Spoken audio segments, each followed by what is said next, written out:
وما أرسلناك إلا رحمة للعالمين.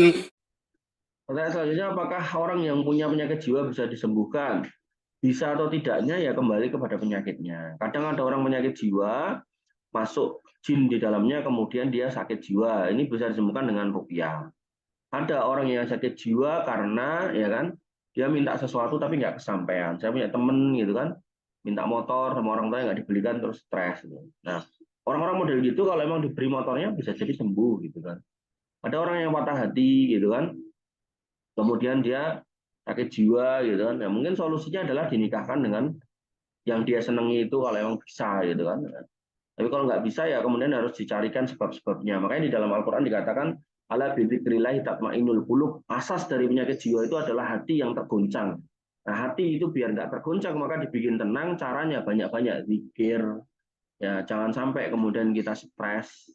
Apalagi urusan dunia. Naudzubillah ya, kita stres karena dunia itu sebuah bencana ya.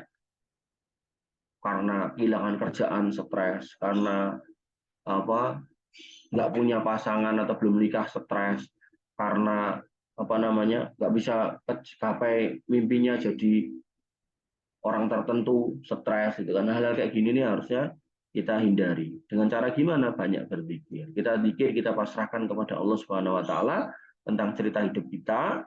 Ya, usaha kita sudah lakukan, hasil kita serahkan pada Allah. Ya, kalau gagal ya kita ulangi lagi, kita ulangi lagi, kita ulangi lagi sampai Allah kemudian memberikan keputusan yang terbaik.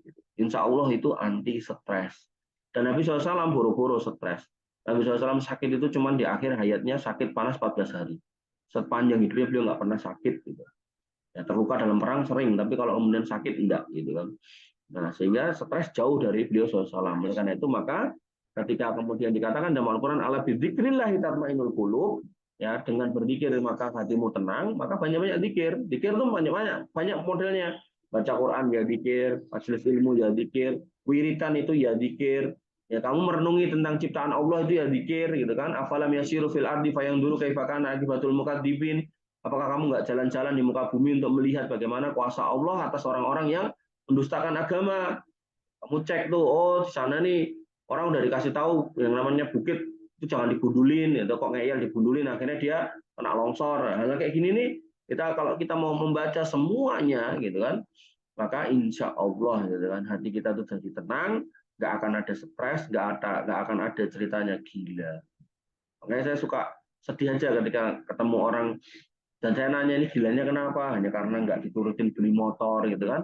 Nah, ini satu hal yang sepele ya. Karena itu PR buat orang-orang tua jangan sampai kemudian anak-anak kita menjadi generasi-generasi yang lemah iman sehingga gampang stres, gampang gila gitu kan. Ini hal yang menyedihkan kalau sampai itu terjadi. Wallahu taala alam.